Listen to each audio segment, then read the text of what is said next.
Good morning. Good morning. My name is Judy Samuel Keys. Welcome to Keys to Cooking. This morning we're at Linda's house. We're preparing a brunch for her friends, the Bunko babes. Now, the first thing we're going to be preparing is a baked French toast. The easy thing about this is that you're able to create a delicious dish the night before. So you can prepare everything in the evening, put it in your refrigerator, pull it out in the morning, put the topping on it, and pop it into the oven. So let's start off with our eggs. We're just going to whip them up, break the yolks. You don't have to be real gentle about it, but we don't want it going all over the place. The next thing we're going to be doing is adding our milk. Okay, and our half and half. Okay, it's looking good. Give it a little whip. Okay, now the next thing we're going to do is we're going to add a lemon. We take the zest of the lemon using a planer. Now, this is not the planer that your husband or your father has in his garage. This is a planer that you buy at a kitchen store. I suggest that you get one because it's a great tool. It's a little bit, maybe $11, $12, but it's really worth it, and I think that you'd enjoy having one. So the first thing we're going to do is we're just going to take the zest of the lemon. Now, it's just the yellow part. That's not the white part. The white part, if you get that in, it's going to be bitter. So just gently. This is pretty sharp. So we're just going to take in plain, or zest is actually, all the skin. Now do this before, obviously, you cut the lemon in half, because then we're going to cut it in half and take the juice out of it. So gently, if you notice, I'm not going very deep. I'm just barely taking off the skin. Okay. It really adds a lot of flavor. So I think that it's important to put the zest in. It contains a lot of the oils. Okay. Oops. All right. Now you can see we've pretty much taken just about everything. Oh, here we go, another little spot. You just really want to make sure that you don't go past the yellow part. Now we're going to give this a little slice.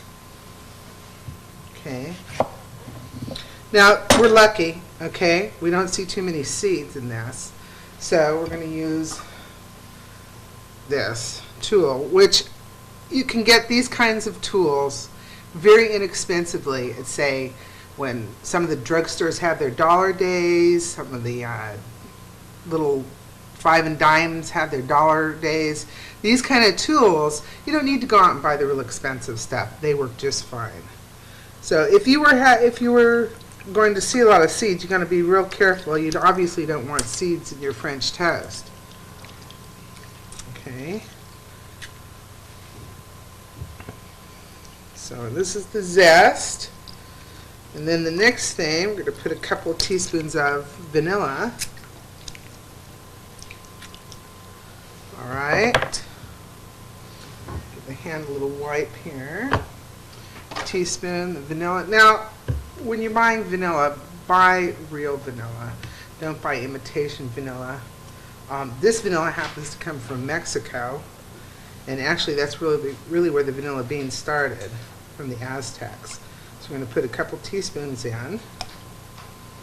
Okay. And the next thing we're going to do is a little tiny bit of cinnamon, about 1/4 of a teaspoon. Not a lot. Just enough to give it a little bit of a taste. And then we're going to give that a little stir. Okay. You can see this is very easy. It doesn't take a lot of time. The next thing we're going to put in is some nutmeg. Now, I'm not really sure if you like nutmeg, but nutmeg is much better when it's fresh. So invest. There are some little tiny graters that you can get for nutmeg. You can get nutmeg at a lot of different stores that some of your import stores. It's very inexpensive, and the taste is much better when it's fresh. So you see, we're just going to put a couple of turns because fresh nutmeg is definitely much more potent than the nutmeg that you buy already grated. Okay, so there, you can see we already have the mixture. So I'm going to set this to the side. And the next thing we're going to do is we're going to cut the bread. Now, a lot of people buy bread, they don't eat the whole loaf. This is also a good way to use the bread that you have from possibly the night before or even the day before. This loaf is about 1 pound. It's a sweet French bread. You can use sourdough. You can use just about any kind of bread you like. You actually could probably even use a raisin bread or a cinnamon bread. It would be delicious. So the first thing we're going to do is we're going to start cutting this. I like to cut it on an angle. And then we're going to stack the pieces in this pan to my right.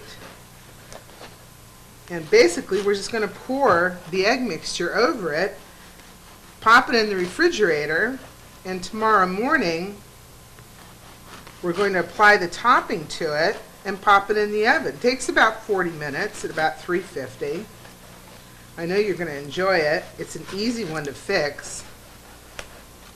I enjoy fixing brunch because I think that it brings a family together. It's a meal that is after everybody has gotten a little bit of extra sleep, maybe on the weekend that they needed.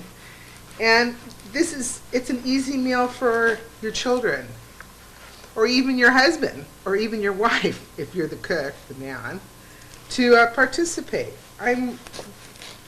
It's something that your children can actually come into the kitchen with you and actually help you with.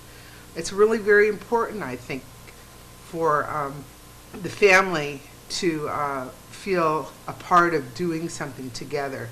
And in these times when things are really fast and parents are all working, I think it's important for everybody to get together. And I think brunch, it's the nice meal.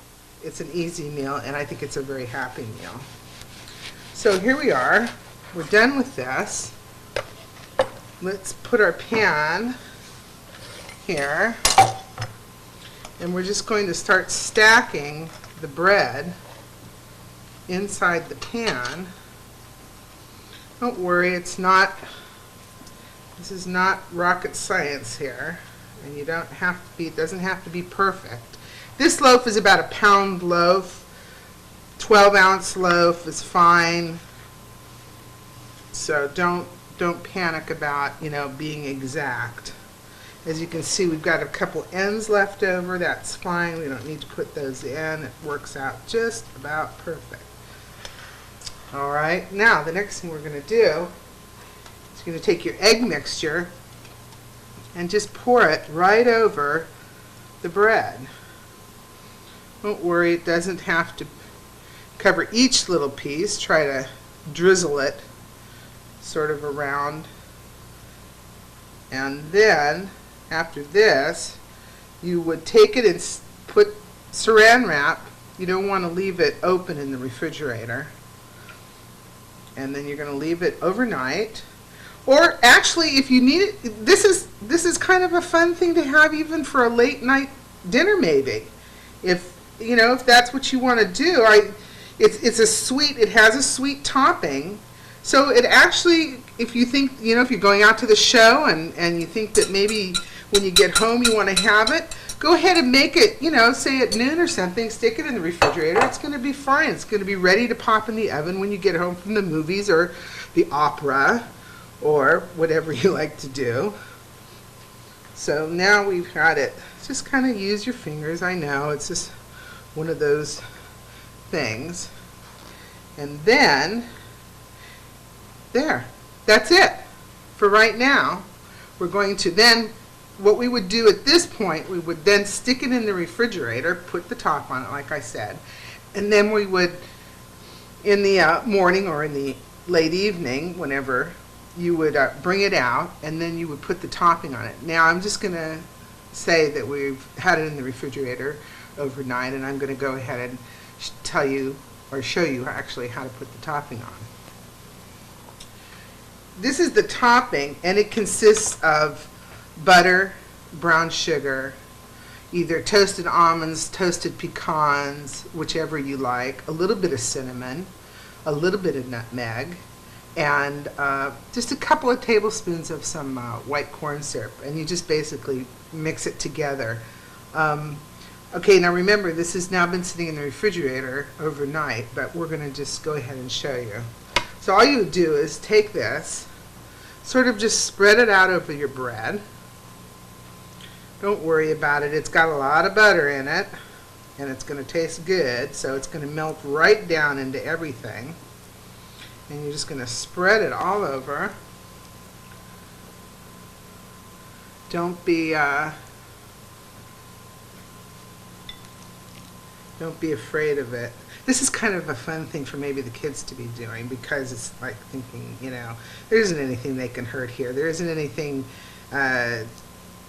dangerous. This is going to go in a 350 oven for 40 minutes. There's not going to be anything. There's not going to be any bacteria left on this. It's got a lot of sugar in it, so that's going to raise the temperature up. So I think it's a fun thing. I think it's definitely something that the kids can become a part of. And actually, as they get older, this is really something that they could probably do just about on them, you know, by themselves. All you'd have to do really maybe is cut the bread for them, maybe the day before, and they really could do the whole assembly. Cracking the eggs and putting all that kind of thing together for kids. It's just like, you know, they want to be a part of it, and they need to feel that they're a part of it. I know that when my daughter was younger, I always made sure that she participated, and it actually taught her to eat things that she probably wouldn't have eaten, because she actually became a part of making them, and that was sort of a fun thing for her. So now we've got our topping on. And now, I picked blueberries. Whatever kind of berries you like. You don't like berries, you don't need to, but they really do sort of add to it. So you put about a cup and just dot it on. It's all going to be baked up. And there you go.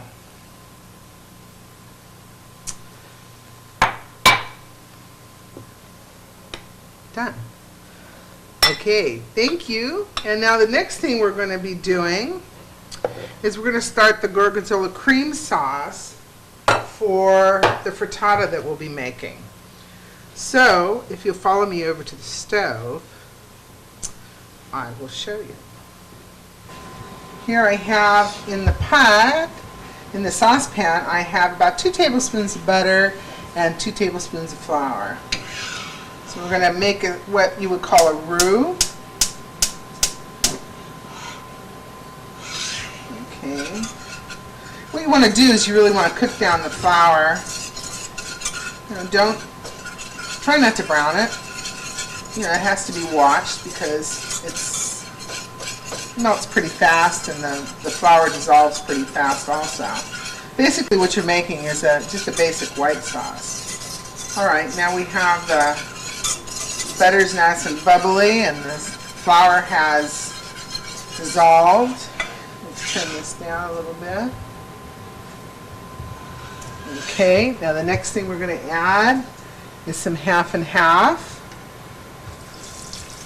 This isn't a diet, but you don't have to use that much of it. Just a little bit. Has a good flavor to it.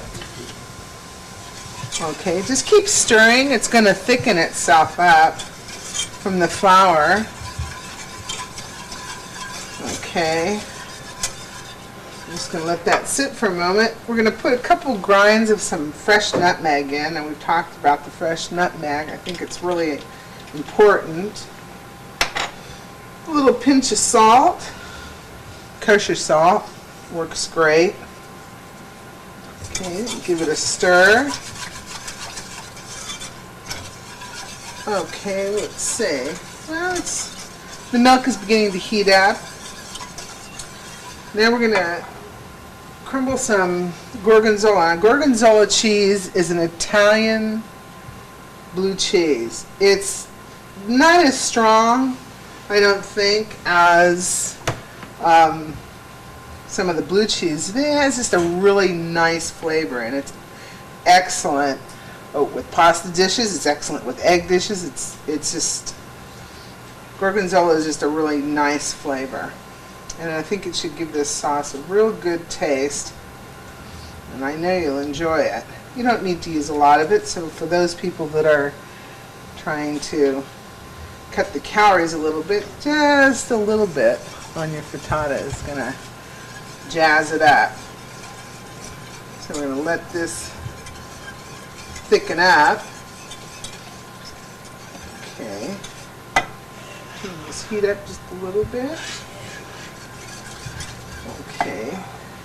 Probably use about 2 ounces. For those people who want a stronger flavor, you can use more. Gorgonzola is made by many different companies. Some of the companies are here in the United States.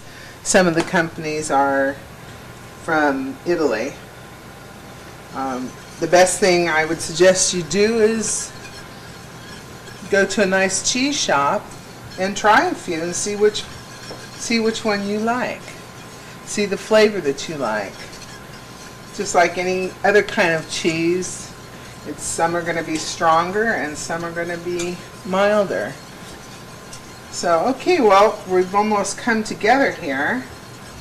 After this, we're going to put together the hash browns that we're going to be using as a setting for the frittata.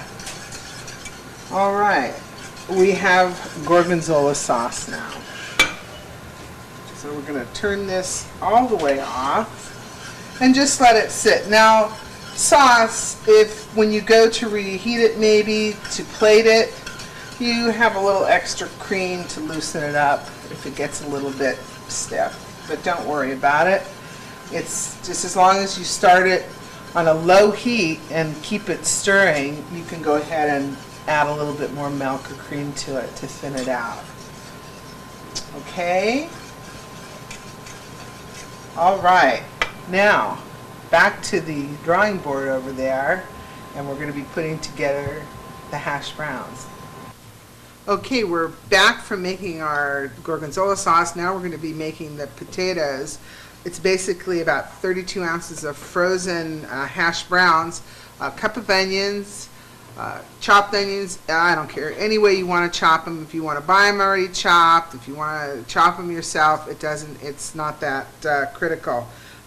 Which in most recipes when you're cooking, this isn't that critical.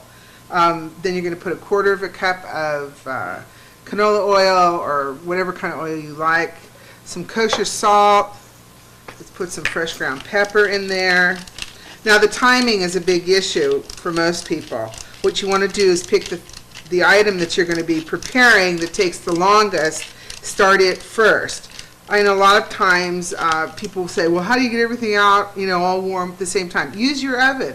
Put it on warm. Try to get everything cooked and ready and just hold things. Things that are moist, you want to make sure that you cover. Things that are dried, you probably don't want to put a cover on it, say aluminum foil or something, because as you hold them in the oven, they're going to create moisture and it's going to condense. So if you keep your oven around 200 or so, most things will stay warm. So okay, we're ready here. You can see this isn't a real mind job here. And we're going to put them on this cookie sheet. You're going to bake it about 400, so they're going to go in pretty hot because you want them to get crispy. Just spread them out. Okay, this looks good. This happens to be a pan that is a cookie pan that is coated, and it will take a metal spoon, which is really nice. I want to make sure that you understood that all of these recipes will be available on our website, California Adventuring. I added a couple tablespoons of butter. I don't know if I said that, but a little extra butter adds a little flavor. Okay, so here we are. You put it into the oven. This oven's set at 400.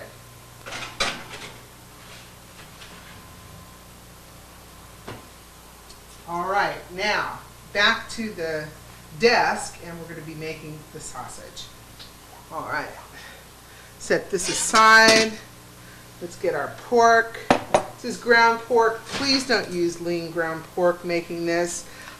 If you do, you're going to have to add in a little bit more oil because it's going to get kind of dried out. When you use lean pork, yeah, it is extremely healthful, much more probably than a little bit of fat that they usually put in the sausage, but the problem is that it will get very dry and it'll be very hard and won't be real good. So I've already sauteed, let's just use this spoon right here, I've already sauteed the onion, so we're just going to add this in. A couple of egg yolks. Now we're going to be using our hands to mix this up, so make sure you wash your hands before you get started. About a tablespoon or two of milk. About a half a cup of dried breadcrumbs. Use your day-old bread. Don't feel that you have to buy anything. Let's see, these are dried apples that we've just cut up. You really add a lot of flavor. Okay, now the seasonings I have here, there's some cinnamon, there's some cayenne pepper, there's some thyme, there's some cloves, there's sage. Just add that in. Okay, mix it around, get everything maybe a little damp, and now we're just going to have to dig in here with our fingers, and we're going to just use our hands to mix it around. Just kind of gently get yourself going. Now after this, we're going to make some patties, and we're going to fry it. Okay. All right. It smells wonderful. You can already smell all the different seasonings that you're putting in. Get those onions in there. Okay. Now we're cooking.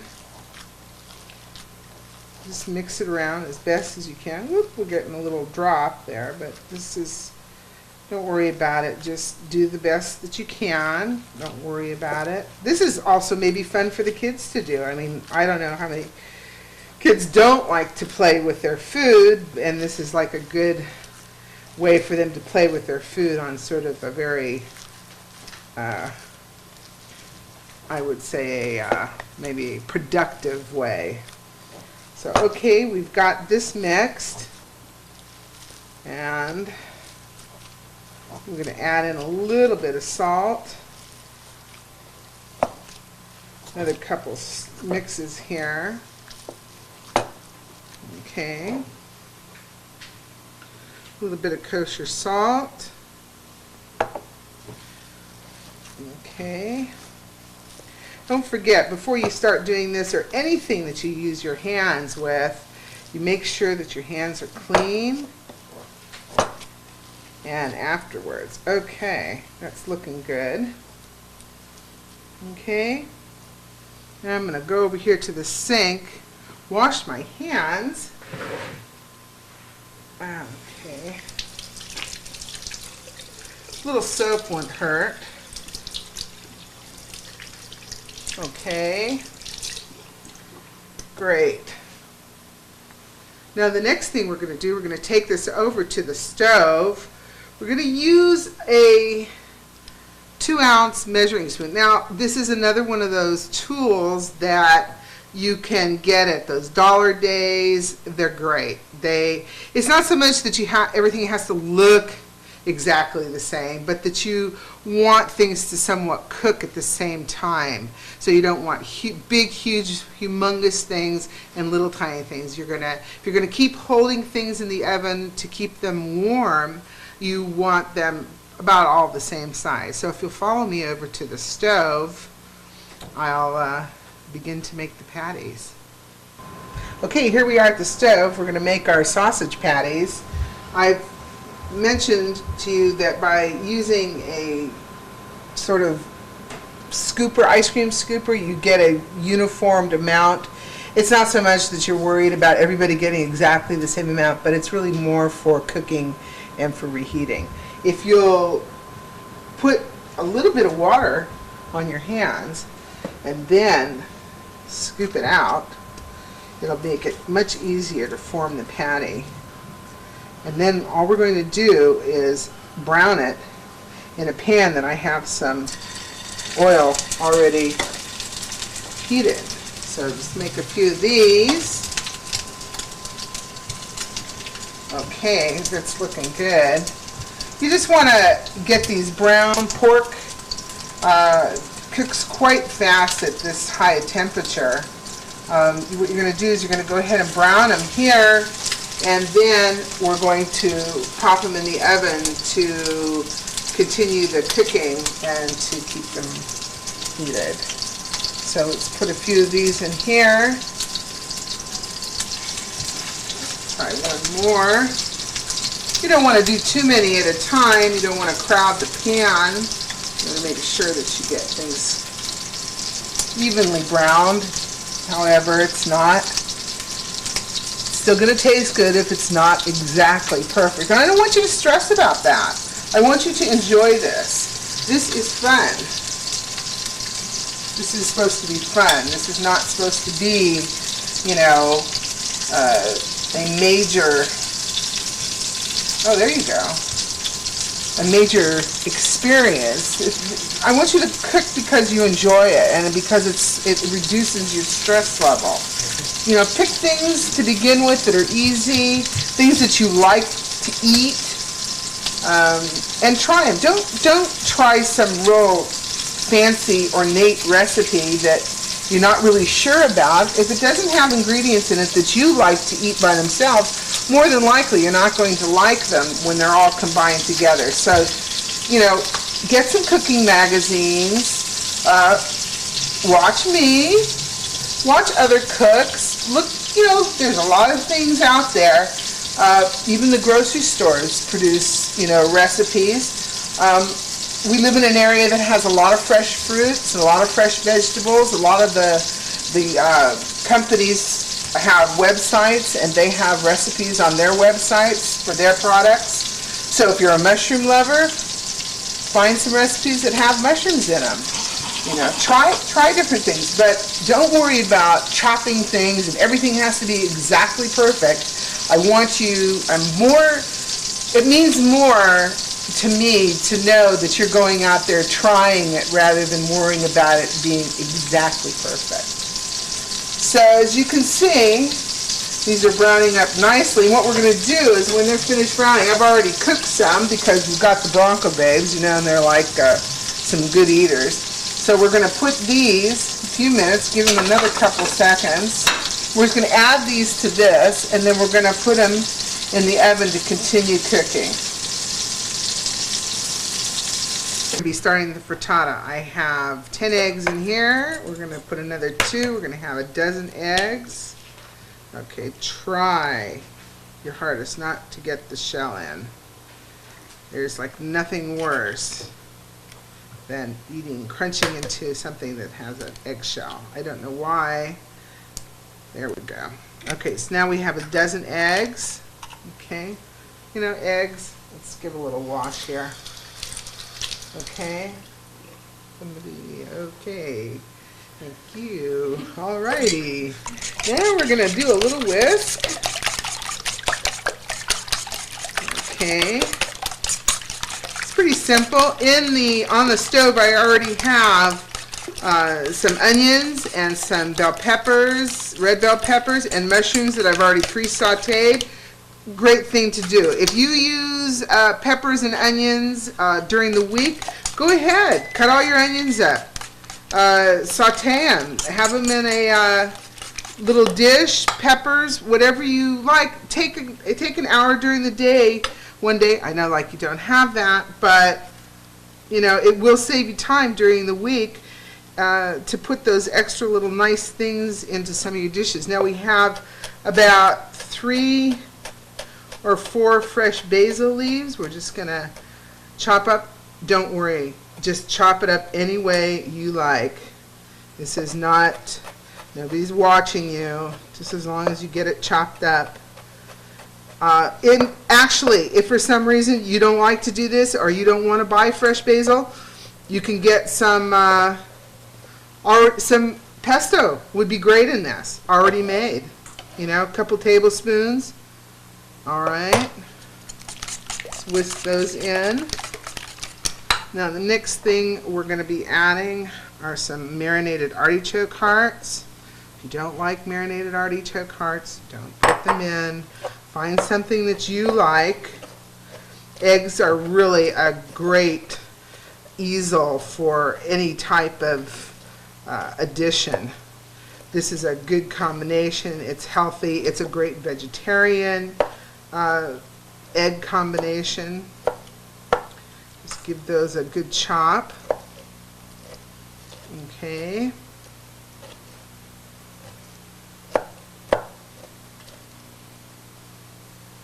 Put those in. All right. Be careful with the knife. Oh, thank you, somebody. Tool fairy. The towel fairy came and visited me while I was cooking. Thank you. Now we're going to add in some cheese. Okay. Just mixing it up. A little fresh ground pepper. Okay. This is not, I guess the only thing you really probably want to measure or consider how many people you're having and make the amount of eggs that, you know, you have to have enough eggs to cover the ingredients that you're putting in. However, you still don't have to have a tremendous amount of eggs. You can use, in this kind of recipe, you definitely could use egg beaters. Or you actually could probably use just egg whites if that's the kind of diet you're on or those are your limitations. Really, just go ahead and try different things, because eggs are really a friendly dinner, breakfast, lunch, and pretty soon these ladies are going to be here, and so we got to get going. Okay, so the next thing I'm going to add is a little bit of marjoram, just to spruce it up a little bit. Okay, next thing, we're on our way over to the stove where, as I said before, we've already have our sauteed vegetables of onions, red onions, bell peppers, and mushrooms. So if you'll follow me over, and along with that, I'm going to take the fresh spinach. Okay, now we're at the stove. We're getting ready to make our frittata. In the pan, I have butter, olive oil, a cup or so of mushrooms, onions, and red bell peppers that I've already sauteed. And we prepared our egg mixture, and we're just going to go ahead and pour that in. Okay. Basically, you're going to be making an omelet. The only difference is that you're going to be finishing it off under the broiler. So go ahead, move the egg mixture around, get up those onions and the peppers and the mushrooms from the bottom. Let's turn our heat up a little bit. This is a 12-inch non-stick pan. When you're making a frittata, an omelet, it's much easier if you use a non-stick pan. However, you still, in most cases, need to put a little bit of some sort of oil or butter or something like that. It's not only for flavor, it actually does help get the frittata or the eggs out a little bit easier. Let's get this cooking. Just continue to move it around and you'll begin to see it cook, start setting up, just like you would scrambled eggs. Okay. The last thing we're going to add to this is we're going to add some fresh spinach. And then after it sets for a little bit, we're going to put it under the broiler, and that will continue cooking.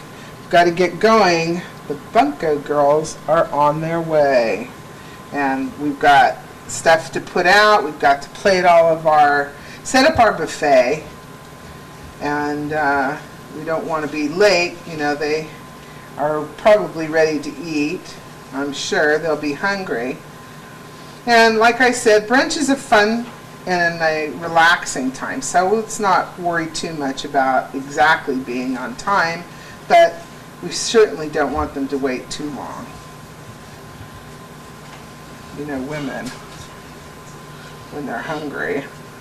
So I hope you've enjoyed being with us today. I know that this is a beginning for us, and as we go along, we hope that you'll let us know what you're looking for as far as cooking and as far as even entertainment. I mean, you know, we're a multi-segment type show. We try to produce and to show you what you're looking for.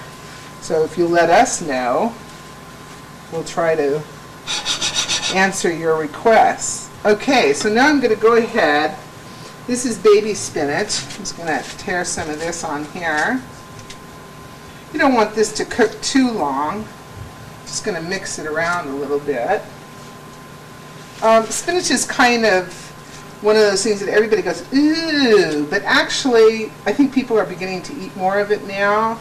I know in certain times the big thing was the spinach salad, but people are realizing the fresh spinach actually is not as strong as the frozen spinach. But really, I mean, from my age group, I remember when they used to have canned spinach. Now, I don't know too many people that use canned spinach, but it is still available. And with all our fresh vegetables, local, and spinach is one of those things where pretty much no matter where you live in the United States, you can get. So that's looking good. Let's give it a shake. Spread the spinach out. Okay. Almost ready, and we're going to pop it under the broiler, and we're going to be on our way. Okay, we're ready to go. I just wanted to talk to you for a moment about this year. My daughter and I went to San Francisco to the specialty food show. It was wonderful. The year before, I went with my great sister, who you'll see during one of these segments. But while we were there this year, I went around, we tried different things, and one of the things that caught our eye was this tea, yerba mate. It's an excellent tea, and we really enjoyed it. It's from the South. It's excellent. It tastes good. You can either have it hot, have it cold. Try it. I think you'll enjoy it. Well, wait a minute. Okay, I hear them, and they're coming, and it's time for brunch. The Bunko babes are here. Oops, the Bunko babes. I keep, for some reason, saying Bronco, but the Bunko babes are here, and they're enjoying having their mimosas right now. So let's catch up with them and serve them this beautiful brunch that we've prepared. Thank you. Okay, I would have gone away this weekend if I would have known all this excitement. As Martha Stewart says, bon appetit. No. Oh, yeah. See, you can tell I cooked. Judy, action. Let's find out. Don't use Martha's Hi, ladies. Oh, this is delicious. Fabulous. Cheers to the cook. Cheers to the cook. Thank you. That's Enjoy yourself. Cola sauce. That is, I could just drink that right out of the mouth. No, I can't. I'd ask for recipes, but I'd never make Oh, them. yeah, you go to our website. So enjoy I will use yourselves. the recipes, yes. Thank you for coming. Thank you. Join us. Oh, I will. Thank you. Oh my God. No, just say a few words, and you guys don't have to feet. She's not their feet. So wait till On our website and Okay, who's like really hungry?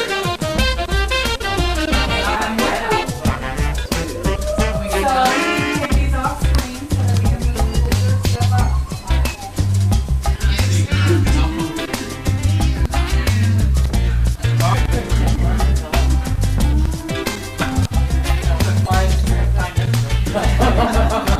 Thank you. Thank you. Share I have one. That's for you.